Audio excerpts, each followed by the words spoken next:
तीर्थंकर आदिनाथ भगवान की जय। 24वें तीर्थंकर महावीर भगवान की जय। आज मैं आप सभी के समक्ष एक प्रश्न लेकर उपस्थित हुई हूँ। मेरा प्रश्न है कि क्या वे भारतीय हो सकते हैं?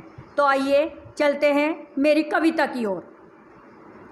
जो कहते हैं कि सूरज और चांद राक्षसी विद्या से धरा पर उतारे जा सकते हैं, जो कहते हैं कि सूरज और चांद राक्षसी विद्या से धरा पर उतारे जा सकते हैं, जो कहते हैं कि वेद और पुराण बनियों द्वारा लिखे जा सकते हैं, बनियों द्वारा लिखे जा सकते हैं, जो कहते हैं कि किसी के नाम के पाप, जो कहते हैं किसी के नाम के पाप किसी और के द्वारा किए जा सकते हैं, किसी और के द्वारा किए जा सकते हैं, जिनके लिए अंग्रेज और विदेशी आक्रमणकारी पूजनीय हो सकते हैं, पूजनीय हो सकते हैं। सोचो जरा दिमाग से, क्या वो भारतीय हो सकते हैं? सोचो जरा दिमाग से, क्या वो भारतीय हो सकते हैं?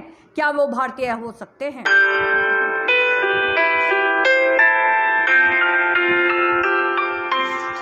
जो बरमूडा ट्रायंगल पर किसी गोपनीय स्थान के होने की बात करते हैं, जो बरमूडा ट्रायंगल पर किसी गोपनीय स्थान के होने की बात करते हैं, जो कोरोना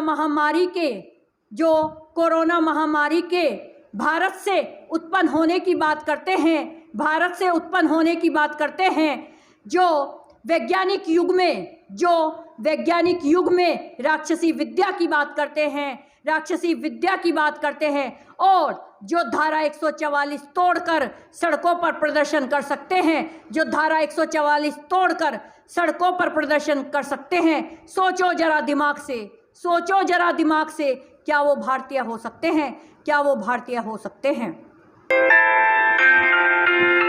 जो एक अशुद्ध भाषा शैली व्याकरण युक्त पुस्तक का अनुकरण कर सकते हैं, जो एक अशुद्ध भाषा शैली व्याकरण युक्त पुस्तक का अनुकरण कर सकते हैं, जो एक बैन हुई पुस्तक के आधार पर लोगों को भ्रमित कर सकते हैं, जो एक बैन हुई पुस्तक के आधार पर लोगों को भ्रमित कर सकते हैं, जो भारतीय संविधान, संस्कृति व धर्म का विरोध कर सकते हैं, जो भारतीय संविधान, संस्कृति और धर्म का विरोध कर सकते हैं, जो एक अज्ञानी के पदचिन्हों पर चलकर, जो एक अज्ञानी के पदचिन्हों पर चलकर मिथ्या बातों का जहर उगल सकते हैं, जहर उगल सकते हैं। सोचो जरा दिमाग से, सोचो जरा दिमाग से, क्या वो भारतीय हो सकते हैं? क्या वो भारतीय हो सकते हैं?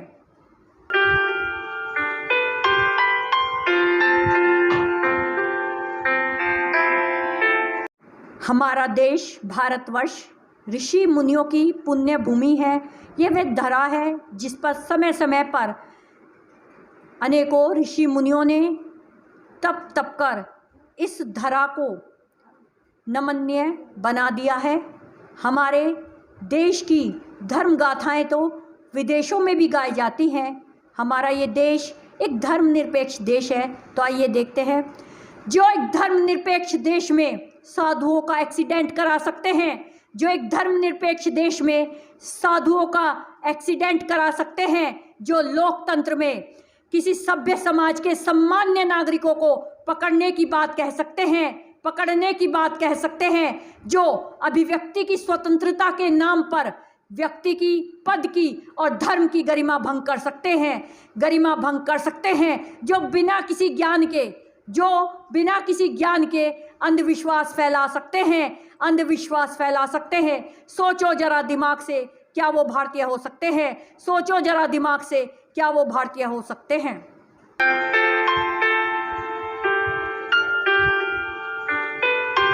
अहिंसा प्रधान जैन धर्म को जो जीव हत्या करने वाला कह सकते हैं, जीव हत्या करने वाला कह सकते हैं, देवकी नंदन श्री कृष्ण को, देवकी नंदन श्री कृष्ण को, गीता उपदेशक श्री कृष्ण को, गीता उपदेशक श्री कृष्ण को जो गो मांस भक्षी कह सकते हैं, जो गो मांस भक्षी कह सकते हैं।